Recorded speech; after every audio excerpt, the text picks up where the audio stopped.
Let's roll.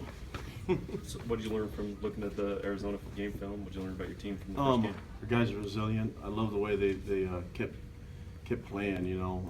There was no doubt, even when we went down, we led 58 minutes in that game, or for the most part, when we took the lead and with that field goal, we had that lead for a long time, and then it was a little deflating for them to score like that, but it was more deflating for our fans, but for the players in the sideline, we were fine.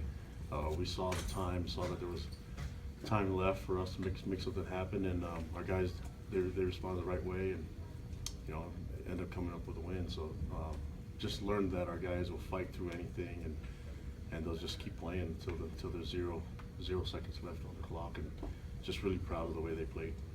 You put a lot, you had quite a few yards with the balance. Third down conversions were good. Time of possession clearly in your favor. Mm-hmm. How does that what needs to change for that to translate into more points? Because on paper it seems like that should have been more than 18.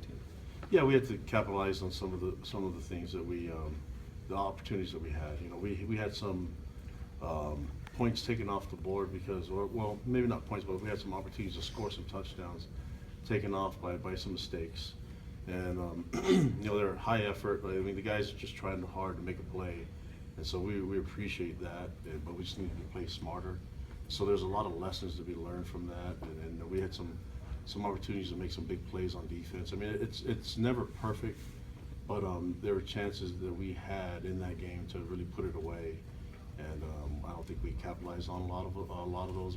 But our guys fought back. We won the game, so you can make a lot of improvement from week 1 to week 2, and we look to limit those mistakes. I don't want to beat them over with correcting them, because the guys are working hard, and so there's ways to just motivate them to play smarter and realize what we're trying to do as a team. And I thought for the most part we managed the game really well as a team, and it was a team victory. Did you come out of it pretty healthy, or how was your injury situation? Yeah, I mean, we had some guys banged up here and there, but I mean, that's every game. But for the most part, we should be good. We didn't see Troy Warner towards the end, was he? Oh yeah, he came back. Oh, so he's Yeah, you should see the film. He came back. So nice try. No, he came back. It was just so. I mean, I'm not trying to be rude. I'm just trying to be funny. But he came back, and it's always the first game type of deal where people cramp up. I mean, if you watch college football over the weekend, you had guys just not used to that. You can be in great shape, but for some reason people just cramp up, and we had some of those guys, have those issues, and but it wasn't as many as it wasn't like anything out of the ordinary. Administrative-wise, what was your takeaway from the communication between you and the staff through your first game? Oh, they're great. I mean, I love the way Elisa ran the defense. It was perfect. We made some mistakes on the field, but as far as him calling the game, I thought he did a great job. I thought Ty did a great job calling the game on offense. It was really just, we had a game plan going in, trying to execute as a staff, and those two worked really well together. And then Ed did a great job with special teams, and even to the point of choosing the kicker at the end. And so it all worked out, and we were all a cohesive unit on staff, and I thought our team was the same thing, and we were able to get the victory. But there's some things that we can do better as a staff, but for the most part, that's just little details here and there. It's nothing really out of what we saw, nothing that really needs to change. Those guys are unbelievable, and they did exactly what I thought they would do. There are more than 40 Polynesian players on the two deep charts of the two teams. Mm-hmm. What influence have you see the Polynesians have had on this rivalry game? I think there's a lot of Polynesians in Utah and in the West Coast, and so there's quite a number that love playing football here, and so you have coaching staffs that recruit well, and I think that it's I never really counted out the demographic of the starters in the two deep, so I hate just focusing on one group, but I think that to be a great football player and be on the two deep on any roster is tough. And so just have really good guys that love to play the game, and they're tough, and some of them happen to be Polynesian, some of them happen to be African American, some happen to be Caucasian, and all together they make great football. So hopefully we'll have a good game this Saturday. Today, Stuart Mandel, I think he wrote that Utah BYU has become the nastiest rivalry out there. Do you see it that way, or do you think it's softened a little bit with you coming over to BYU? I've never saw it as nasty, really, from my point of view, but I can see when you have two great programs that compete, you know, and they're relatively close, you know, it becomes, I mean, it gets involved. You just talk to Kai, and he has a brother that's on Utah's team, and so it affects families, you know, so when it gets to the home, it becomes fun, but I can see some people saying it becomes nasty. I don't think it's as nasty as what others think. I think there's a lot of, there's a lot of friendships and a lot of, I don't know, a lot of fun behind it all. I mean, I know I love Kyle, and he loves me. We're you know, we're going to be friends no matter what, and this is going to be one of those things that extends our friendship where we get on the football field and compete, and we'll hug afterwards.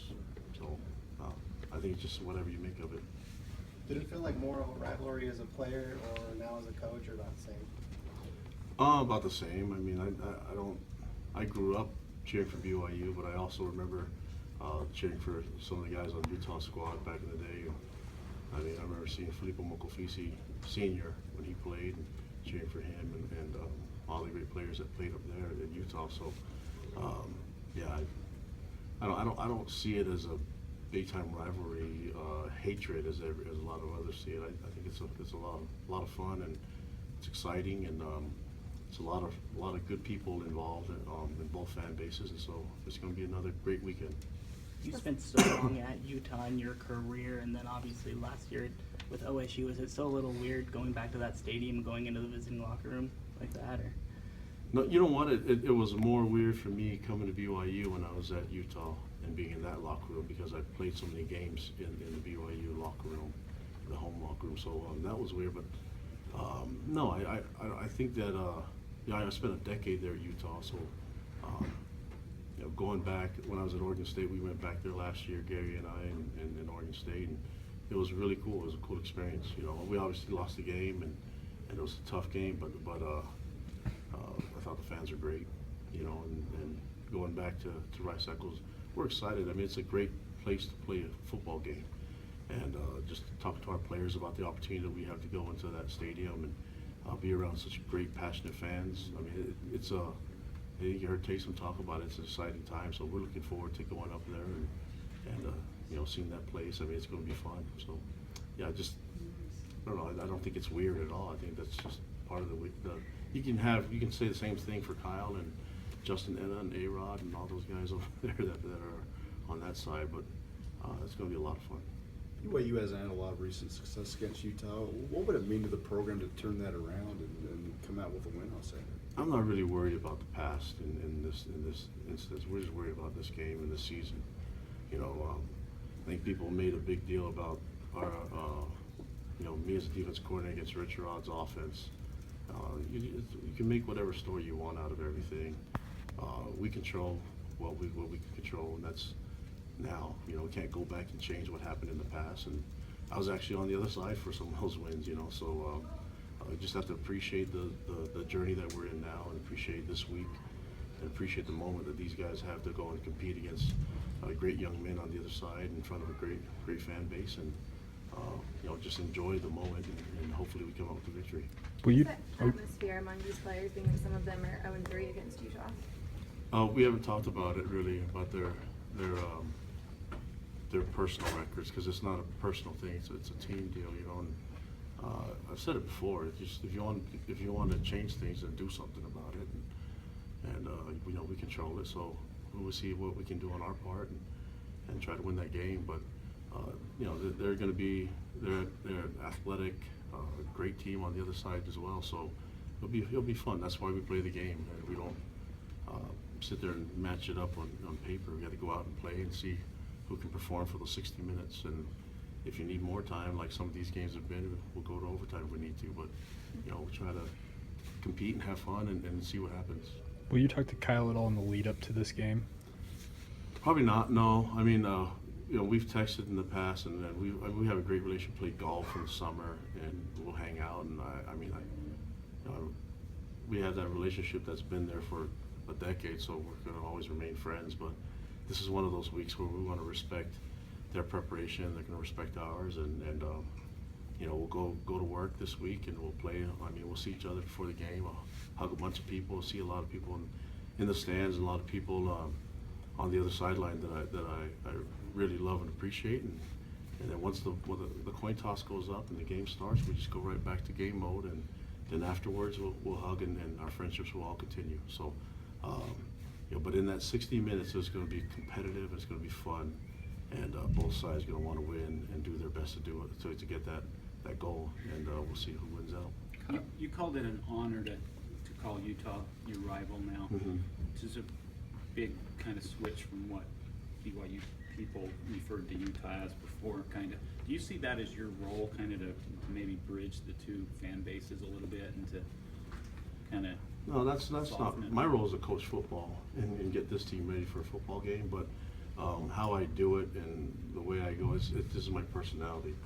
If anyone knows me, knows that you know, that I'm going to approach every game with the will to win, but at the same time, I won't stomp over people or I'll speak the truth. I mean, they're great to me and my family for 10 years. I had a great perspective, and my point of view was awesome. You know, they're great to me, and so I'll never say anything bad about University of Utah, about the athletic program, especially about the football team, because they're so great to me.